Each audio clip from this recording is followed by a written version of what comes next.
Shadyside, small town America. I'm going to get you back.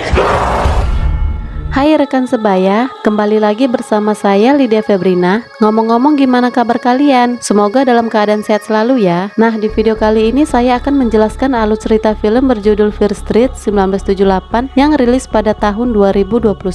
Buat kalian yang belum pernah nonton sequel pertamanya, saya sudah siapkan linknya di deskripsi, dimana di video itu sudah dijelaskan mengenai alur cerita film Fear Street 1994. Penasaran dengan kelanjutan film Fear Street ini? Kalau gitu langsung aja kita ke pembahasannya ya. Ever since she's been possessing people, turning them into killers to take revenge on the town.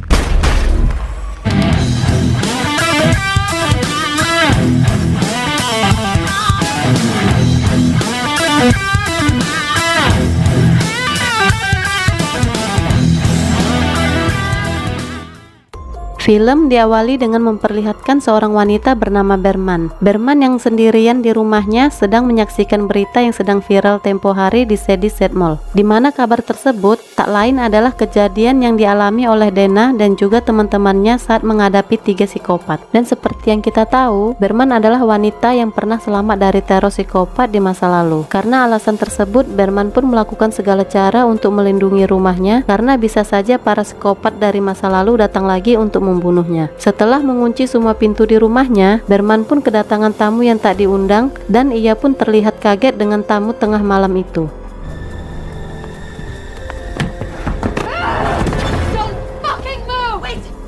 Ternyata itu adalah Dana dan adiknya yaitu Josh. Di sini Dana menjelaskan bahwa ia adalah orang yang sempat menghubungi dirinya saat sedang menghadapi ketiga psikopat di Shadyside Mall itu. Lalu Berman yang mendengar penjelasan dari Dana seketika menceritakan kejadian yang pernah dialami di tahun 1978. Cerita diawali saat kedua kota antara Shadyside maupun Sunnyvale sedang mengadakan camping di sebuah tempat bernama Nightwing. Karena kota Shadyside telah dicap sebagai kota penyihir, seorang anak yang bernama Ziggy selalu terkena imbas kelakuan jahat kota Sunnyvale, dan terlihat seorang anak yang bernama Sheila itu akan melakukan eksekusi kepada Ziggy karena telah ketahuan mencuri uang. Tidak dijelaskan ya mengapa Ziggy mencuri uang tersebut, tapi yang jelas di sini Sheila berniat untuk membakar tangannya dengan menggunakan korek api.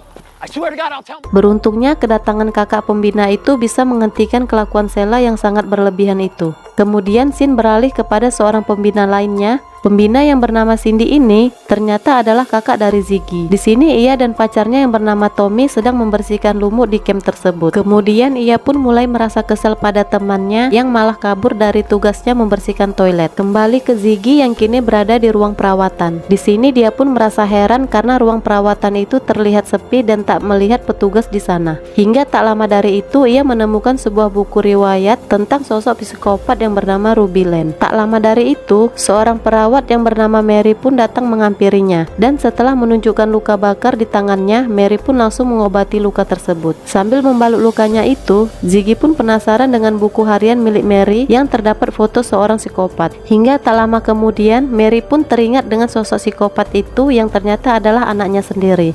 Lalu entah bagaimana, psikopat yang bernama Ruby Lane itu telah membunuh 7 orang begitu saja beberapa tahun silam. Namun di sini Mary menyadari kalau anaknya itu cuma korban dari pengaruh sihir dari Sarah Fier. Di sisi lain, Cindy melanjutkan bersih-bersihnya di ruang makan bersama Tommy. Lalu mereka pun dikagetkan oleh kedatangan Mary dengan gelagat yang aneh, sembari berkata padanya kalau aku telah melihat namamu tertulis di batu penyihir itu, dan dengan cara bagaimanapun kau akan tewas malam ini. Tommy yang mendengar perkataan tersebut tentu saja tidak memahami apa maksudnya, hingga tak lama dari itu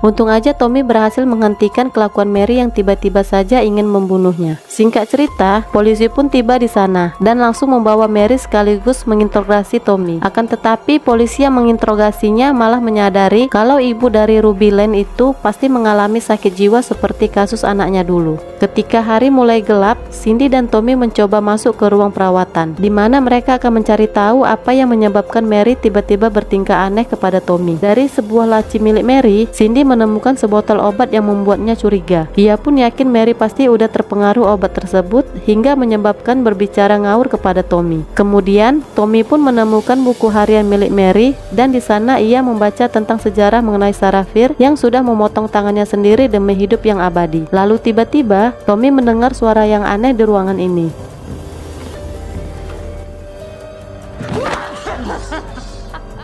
Ternyata itu adalah teman mereka yang bernama Alice. Alice dan pacarnya itu sedang mencari obat-obatan yang bisa membuat mereka mabuk. Hingga tak lama kemudian ia merebut buku yang dibawa oleh Tommy dan menemukan sebuah peta tentang sebuah camp Nightwing di tahun 1666. Nah, di peta itu pula mereka pun melihat lokasi Sarafir. Mereka yang penasaran dengan rumah penyihir itu mulai menjelajahinya. Dan sungguh kebetulan tempat itu ternyata tidak jauh dari camp mereka saat ini. Melihat Alice membawa buku itu, Cindy pun berusaha untuk mengejarnya, tapi tiba-tiba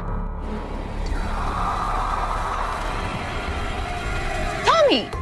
Come on, they took it. terlihat Tommy pun heran dengan suara yang memanggil namanya. Lalu tanpa berlama-lama, ia pun ikut mengejar mereka dengan kemeja merahnya. Setelah beberapa saat, Cindy menemukan mereka di sebuah tempat yang memiliki banyak lubang galian. Mereka berempat pun heran dan mencoba mengecek kembali peta yang ada di buku tersebut. Hingga mereka pun tahu kalau semua galian ini adalah bekas kelakuan Mary untuk mencari tangan si penyihir. Mereka juga yakin kalau Mary melakukan semua itu adalah untuk mengakhiri kutukan yang menimpa anaknya dulu. Tak lama kemudian pacarnya si Alice menemukan rumah si penyihir. Akan tetapi sebelum memasuki rumah tersebut, mereka menemukan ruang bawah tanah dan lalu melihatnya. Saat berada di sana, mereka menemukan sebuah simbol pemujaan seperti iblis dengan lilin yang masih menyala. Alice pun menduga kalau sang penyihir sudah melakukan ritualnya di tempat ini, hingga ia pun menemukan sebuah batu yang bertuliskan daftar nama-nama korbannya sejak dulu kala. Dan yang lebih mengagetkannya, Alice maupun Cindy menemukan nama Tommy berada di batu tersebut. Di sisi lain, pacarnya Alice merasa heran dengan sikap Tommy yang cuma diam sejak tadi. Lalu tiba-tiba Tommy? tanpa diduga, Tommy yang dipengaruhi penyihir Sarafir mengapak kepalanya sampai hancur.